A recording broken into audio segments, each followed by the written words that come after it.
Bonjour et bienvenue à l'émission Vivre ensemble. Je suis Jean-Marie Vianney, donc j'ai le plaisir d'accueillir à l'émission ce matin Madame Véronique Semexan, qui est notaire et une femme engagée dans la région de la capitale nationale. Bonjour Véronique, bienvenue à l'émission.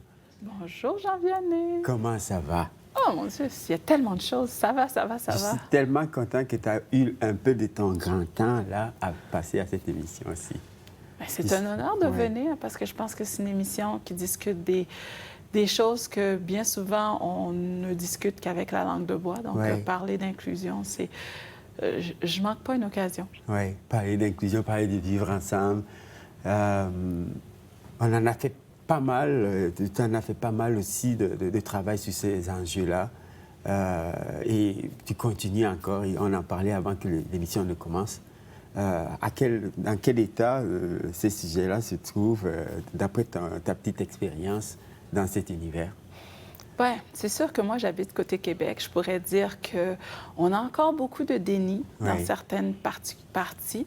Après une conversation avec un ami, j'ai compris que pour certains, donc tout ce qui a rapport à l'inclusion, ou du moins aux choses reconnues comme racisme systémique, bien, on est encore dans l'ère qu'on se dit que ça n'existe pas.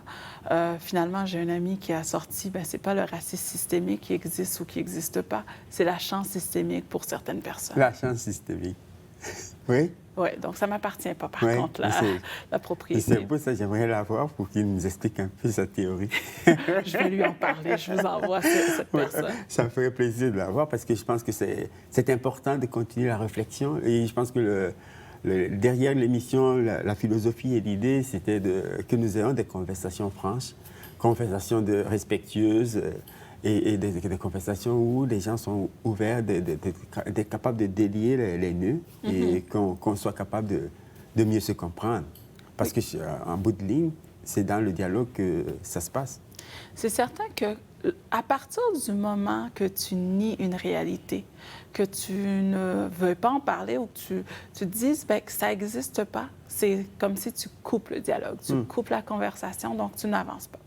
Par contre, ce que je remarque, hier, j'étais dans un événement de lancement avec un nouveau partenariat de la FIO et de la CSSPO. Centre de services scolaires du portage. Oui, parce qu'il faut préparer la rentrée, ça s'en vient. Là. Oui, mais ce n'était pas pour la rentrée, c'était surtout pour aider à mieux intégrer les employés immigrants dans leur bureau, dans leur structure et dans leur milieu de travail. Donc, pour moi, j'ai vu ça comme, justement, un dialogue. J'ai vu ça comme, justement, un pas vers l'autre pour se rendre compte que immigrer, c'est un défi. C'est un défi de tous les jours et il y a beaucoup, beaucoup de petites choses que quelqu'un qui est là depuis qu'il est né ou quelqu'un qui est arrivé depuis 10, 15, 20 ans ne se souvient plus qu'il ne savait pas comment faire. Oui. Wow! Et puis là, les conclusions étaient quoi? Les conclusions, c'est que dans le fond, il va y avoir des accompagnements pour que, dans le fond, ces gens-là puissent mieux comprendre un peu leur environnement quand ils arrivent dans le milieu de travail, mieux comprendre les expressions aussi, parce qu'on s'entend que être francophone ne veut pas dire qu'on comprend toutes les expressions quand on arrive dans un autre milieu francophone. Donc, comprendre ce qui se passe au Québec, qu'est-ce qui se passe, comment ça marche, où est-ce qu'on va pour chercher de l'aide pour les enfants, comment on fait une inscription scolaire. Mais bref, il y a toutes sortes d'accompagnements que la FIO offre et divers autres organismes au Québec, mais aussi dans l'Ontario francophone, qui permet aux gens d'avoir une arrivée plus smooth, on va dire, ou plus en douceur, ce qui fait que, dans le fond... et ça crée ça enlève de la détresse mentale parce que ne pas savoir, donc, il faut se dire que la personne qui arrive, qui est adulte, il avait déjà tous ses repères. Il avait une profession, il avait une propriété, il avait une voiture, il avait une histoire. Il avait une histoire, il y avait tout son village autour de lui, les gens autour de lui. Tout ça est perdu. Donc, du jour au lendemain, s'ils sont venus en couple avec des enfants, il n'y a que ça qui existe. Donc, il faut ramener ça au niveau de l'humain. Oui. Et donc, pour vous, vous avez comme brossé un peu le portrait de c'est quoi le vivre ensemble, mais ce serait ça ressemblerait à quoi donc un modèle d'une société qui se verrait dans la logique et les valeurs du vivre ensemble? Moi, j'aime regarder le maternel. Oui. Avez-vous remarqué que quand on regarde les petits-enfants, ils ont une curiosité pour l'autre et aussi beaucoup de respect pour l'autre. Ils accueillent l'autre comme il vient. Il y a beaucoup de biais qui viennent en grandissant. Donc, je pense que des fois, on devrait s'inspirer des maternelles, puis d'avoir plus de curiosité et d'ouverture face à l'autre, parce que l'enfant qui te pose la question, « T'es la maman de qui? » et qui te dit, « Tu lui ressembles pas. » C'est pas dans le jugement, c'est juste, il regarde un fait et pour lui, selon ses schémas très simples qu'il comprend, tu ressembles pas. Le rapprochement entre son ami et toi, le parent, c'est autre chose. C'est pas le même message, en fait.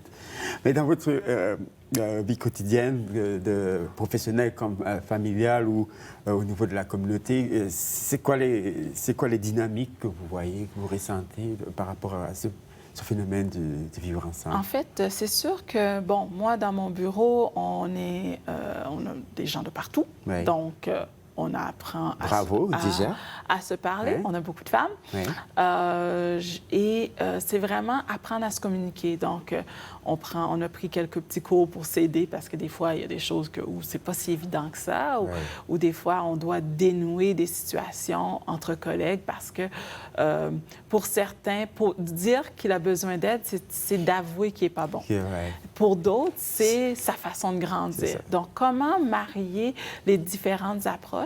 Donc, c'est vraiment, on s'est mis à faire des rencontres hebdomadaires pour justement discuter, pour voir comment ça se passe, pour aussi offrir l'aide à celui qui a tendance à ne jamais demander de l'aide. Afficher le besoin d'aide, c'est pas synonyme au signe de vulnérabilité non plus. C'est comme on veut apprendre, on veut comprendre des choses dont les autres peut-être ont plus de rapidité à comprendre que nous, mais ça ne veut pas. Il ne faut pas se dire qu'on est vulnérable ou moins que rien par rapport à cette dynamique-là, je pense. Oui. Et dans le fond, aussi, j'ai tendance à me mettre à la hauteur ou à la place de la personne. Ça ne me dérange pas d'avouer que je ne sais pas. J'aime me dire que diriger une entreprise ou diriger un organisme, c'est collaboratif. Donc, le vivre ensemble, ça commence à la maison, ça commence entre nous, ça commence par justement écouter l'autre puis prendre un petit temps pour dire « Qu'est-ce qu'il me dit là? Est-ce que ça fait du sens? Et de où ça vient? » Un coup que tu comprends, à partir du moment que tu comprends d'où vient la réticence ou la peur de la personne, bien, c'est beaucoup plus facile d'intervenir. Et aussi, c'est beaucoup plus facile de voir que peut-être qu'il n'y en a pas vraiment de problème. Et donc, le milieu dans lequel vous participez, vous avez parlé de ça, vous vivez vraiment dans le terreau du vivre ensemble. Parfois, il peut y avoir des frictions, parfois, il peut y avoir des malentendus. Et il faut toujours, avec ce que vous venez de dire, trouver les moyens d'y en sortir, trouver des solutions. Oui, dialoguer, se parler, pas rester sur une impression. Donc, je pense que on a tellement d'idées préconçues. Hier, je parlais avec une dame qui me disait que quand elle va dans les milieux, elle fait des conférences, puis elle parle du fait qu'on a tous des billets et que finalement, d'une certaine manière, on est tous racistes.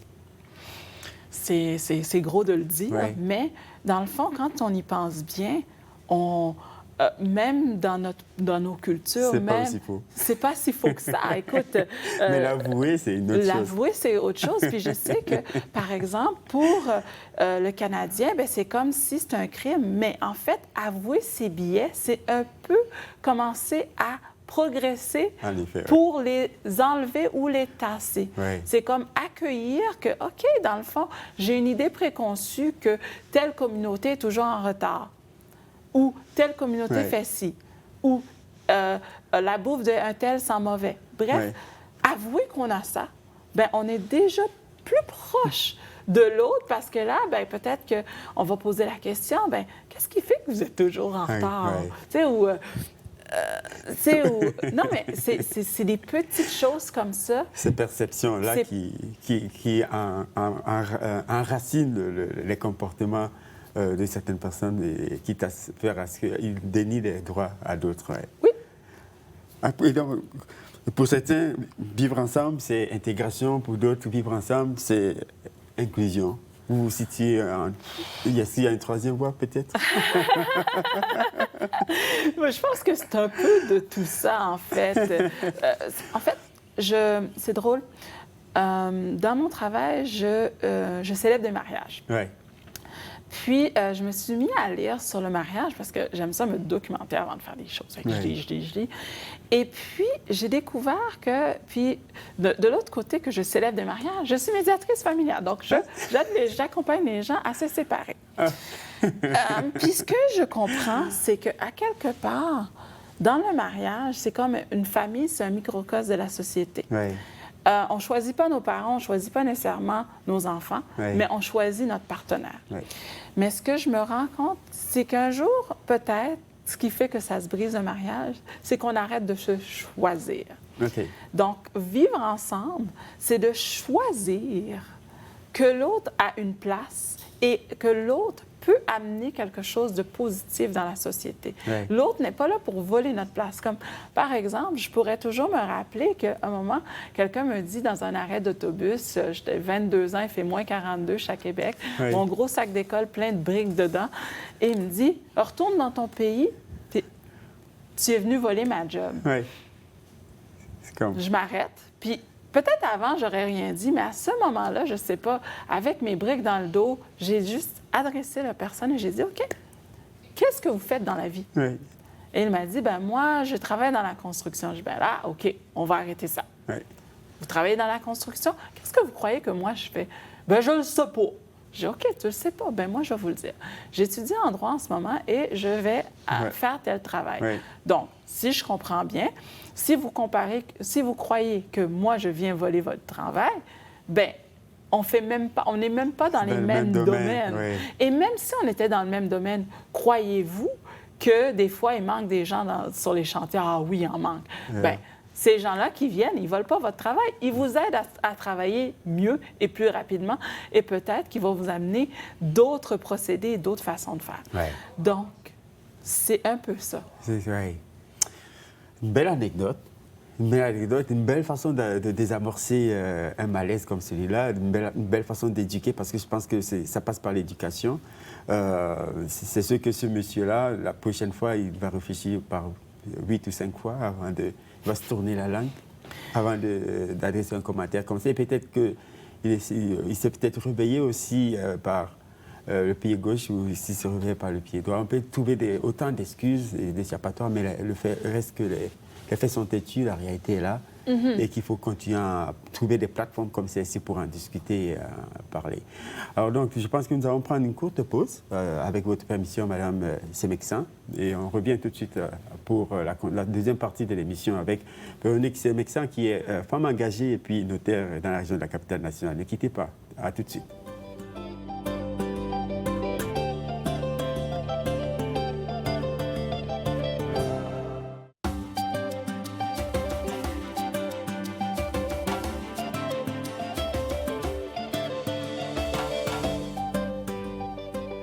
Allez, bonjour et bienvenue à cette deuxième partie de Vivre Ensemble, toujours avec Madame Véronique Semeksan. Vous êtes une mère, vous êtes une femme professionnelle, une dame engagée. Vous trouvez le temps pour faire tout ça? Comment? Véronique. Je me pose parfois la question. Par contre, ce que je me suis rendu compte, c'est que plus tu fais de choses, plus tu prends le temps de faire les choses. Ouais. Et dans le fond, il y a quand même un schéma sur ce que je choisis de faire. Ouais. Parfois, je vais choisir de quitter quelque part ou que ça ne marchera plus dans mon temps. Mais il y a quand même beaucoup d'engagements qui se font, qui se font selon mon rythme aussi. Ouais. Et puis, bon, je me pose jamais la question combien de temps que ça prend. Je me pose plutôt la question, qu'est-ce que ça va changer? Est-ce que ça va aider à ce que ça soit plus facile pour ceux qui me suivent? Ouais. Donc, si je pars de cette façon-là, je me questionne. Le temps n'est plus une question parce que j'ai des enfants.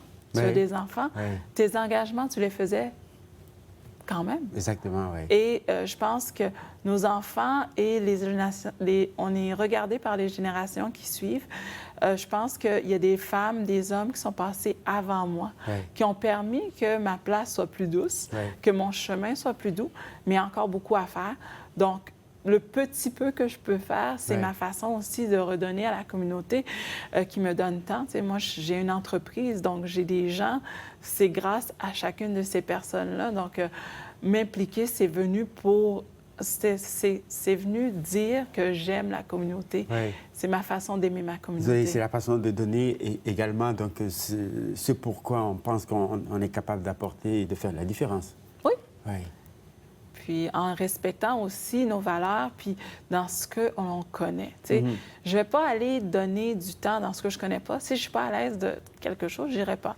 Par contre, si je suis capable de le faire, si c'est à la hauteur de « OK, ça, c'est dans ma capacité, c'est dans ce que je connais, c'est dans ce que je suis formé pour. » Bon, OK, why not?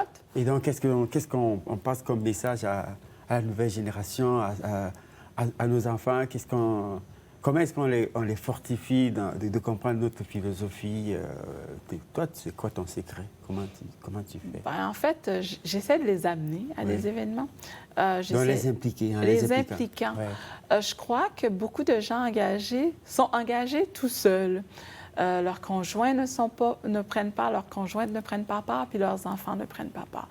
Je pense que maintenant, l'ère pourrait s'assurer que peut-être il y a tellement d'autres distractions, tellement d'autres options pour s'assurer que les générations futures passent. Pour qu'on puisse passer le flambeau, il va falloir qu'on implique nos jeunes, qu'on les amène. Avec nous, sur le terrain avec nous. C'est ça. Donc, si je vais faire du bénévolat au magasin Partage de Elmer, bien, why not que mon fils vienne. Si pour le gala du RAF, bien, moi, j'ai assis tous mes enfants, même l'ami qui était à la maison est venu au gala. Ils ont mangé, ils étaient tout contents. Ils ont dit que c'était trop long pour eux, mais ils sont venus. Ils ont appris, ils ont écouté certains discours qui étaient intéressants. Même l'ami m'a dit « Oh my God, cette femme, en parlant de Glenn qui parlait, elle dit « Wow, elle parle vraiment bien, cette personne. » Ça m'a touché, ça l'a touché. Et je me souviens que, en parlant de ça, mon fils, quand je faisais la radio, je l'ai amené en studio avec moi. Et chaque fois, il venait toucher le micro. Il touchait au micro quand on était en onde. Pour moi, dernièrement, j'ai amené les enfants au bureau pour m'aider à faire certaines tâches plus cléricales, donc débrocher pour qu'on puisse scanner. Et puis, là, des fois, il tombait sur des post-it avec beaucoup d'étampes. Il me dit « Mais qu'est-ce que c'est que ça, maman? » Ah, quand tu venais au bureau, là, dans le temps, tu t'en souviens pas, mais pour t'amuser, bien, je te sortais des feuilles, puis des fois, c'était sur un dossier, tu étampais, je les laissais là. Ah, OK. Donc, ils retrouvent leur pièce d'art aussi. Oui, et puis en plus, il y a un sentiment de curiosité aussi, ils posent des questions, ils veulent savoir, ils veulent comprendre. C'est qui les personnes qu'on rencontre, les personnes à qui on les présente, et parfois ils nous donnent des commentaires sur des personnes qui sont nos amis, mais dont on ne les avait pas vécues de la même façon et aussi. Donc c'est important. Mais quelles seraient les limites ou les tendances, les choses sur lesquelles nous devons continuer à mettre notre radar pour continuer à travailler ce phénomène du vivre ensemble? Bien, en fait, cette réalité. Cette réalité est quelque chose. Tu sais, je pense qu'on a eu une grande prise de conscience en mai 2020 avec la mort de George Floyd. Oui. On a eu vraiment... c'est comme si toutes les grandes sociétés se sont réveillées à oh mon Dieu, il y a une grande injustice qui se fait par rapport aux communautés noires. On a encore beaucoup de choses qui se disent, par exemple, aux communautés noires, pas juste au Canada, mais aussi dans d'autres pays. Je disais quelque chose sur les pays maghrébins, je disais quelque chose sur les migrants et tout ça. Mais ce que je me suis rendu compte, c'est que, par exemple, on a dit beaucoup de choses, on a fait des grandes déclarations pendant cette année-là. Des grandes marches, des grandes choses. On a surtout beaucoup eu dans les paroles, il y a quelques actions qui ont suivi. Par contre, ce que je me suis rendu compte comme femme noire, c'est que c'est un homme qui est mort avec un genou sur le cou. Oui, un homme noir. Un homme noir. Et pourtant, ce sont des femmes qui ont été promues. encore trop souvent. Et je ne dis pas que les femmes qui ont eu ces promotions ne les méritent pas. Oui. Je suis vraiment, écoutez, je ne pourrais pas dire que je ne suis pas là pour promouvoir les femmes noires. Je suis dans toutes les sauces, que ce soit avec le regroupement Affaires Femmes. Ce week-end, j'étais avec Audace au féminin. J'ai été avec... Je suis partout pour ça. Par contre, je me rends compte qu'il y a des oubliés. Donc, et ces oubliés sont? Moi, je vois que les oubliés, par exemple, on parle des hommes noirs. Je suis contente d'être en compagnie d'un homme noir qui a beaucoup d'influence et qui fait du bruit, donc j'aime ça. Mais je pense que dans la société, dans les promotions, vous êtes encore très absent. Je pense aussi que dans les modèles, c'est surtout au niveau des modèles. Moi, je crois que la société du vivre ensemble va se bâtir en s'assurant que tout le monde puisse avoir un modèle proche de lui sur lequel poser ses yeux. Je vois comme il y a des initiatives. Nous, on a une initiative pour les jeunes filles. Je travaille fort pour avoir une initiative pour les jeunes hommes parce que je crois que si nos modèles sont trop loin de nous, ça nous amène à faire certaines erreurs, à certaines qui nous amèneront nulle part. Donc, une des choses, c'est vraiment travailler au niveau des modèles, travailler au niveau des ouvertures pour que, par exemple, l'école. Moi, ma place que je trouve... C'est par ça que ça passe, vraiment, l'école. Ça passe par ça. Et le travail de l'école, pour moi, c'est que, regardez, moi, je suis arrivée 11 février 1993 à Québec. Il fait froid. Je suis la seule noire. C'est correct. Tout le corps enseignant est caucasien. C'est correct. On est dans les années 90. 90, oui. Maintenant, mes enfants sont dans des écoles dans Gatineau et même dans le côté Ontario francophone, Ontario anglophone, où les enfants en masse sont d'origine étrangère. J'entendais hier que 47 des enfants de la CSSPO sont nés à l'extérieur, 30 ont au moins un parent né à l'extérieur. Donc, moi, ce que je demande à nos autorités, de s'assurer, si au moins on n'a pas nécessairement le corps professoral qui change, d'au moins inviter les gens à rentrer dans les écoles. On a des professionnels.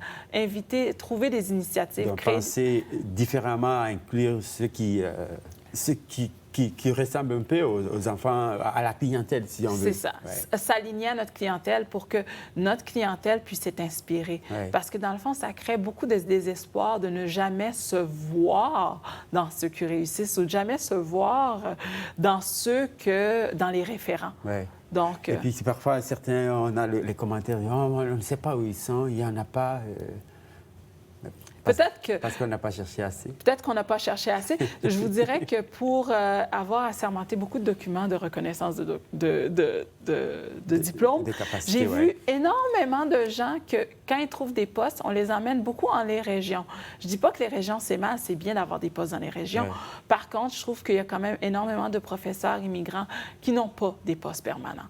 Ils ont beaucoup de suppléances. Donc, peut-être regarder, OK, qu'est-ce qui manque dans la formation de ces gens-là ou dans leur approche qui fait qu'ils ne puissent pas être titulaires et de cette façon-là avoir un impact réel sur les jeunes. Et on parlait d'éducation tout à l'heure, de vocabulaire, d'ajustement, d'accommodation. Peut-être ce serait ça les ajustements à lier, à jumeler avec ce genre de réalité, peut-être. Oui, donc d'avoir des professeurs qui ressemblent. Donc moi, j'implore à toute sauce que la représentativité se fasse au niveau scolaire parce que l'éducation, des modèles, le mentorat, c'est par là que ça se passe pour s'assurer que ça soit plus facile. Je dirais que je ne peux pas dire que je m'en suis mal tirée. Par contre, j'aurais probablement aimé pouvoir regarder une femme un peu plus proche que de regarder la télé américaine.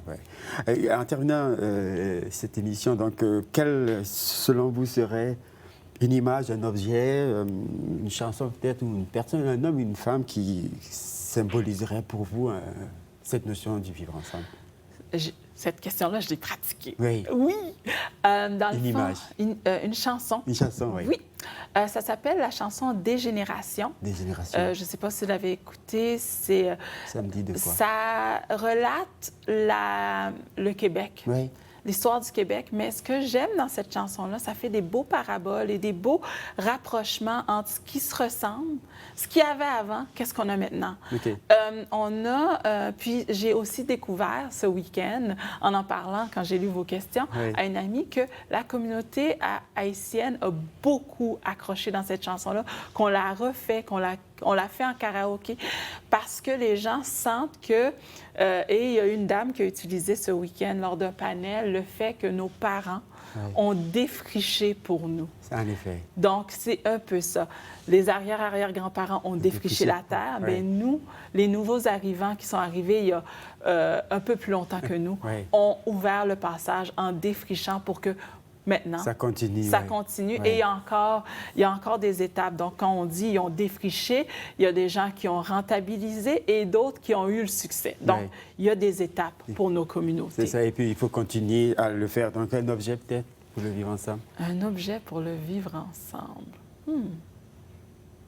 Ou un homme, une femme. Un homme, je dirais Mandela. Mandela? Ah oui. Vous êtes la deuxième à parler de Mandela. Mais j'aimerais une femme aussi. Une femme, une femme. Là, j'ai des femmes en tête, puis là, j'en ai comme trop. Une femme qui m'inspire le vivre ensemble et qui en a parlé. Je dirais... Pas si grave. Non, je veux donner un nom, j'y tiens.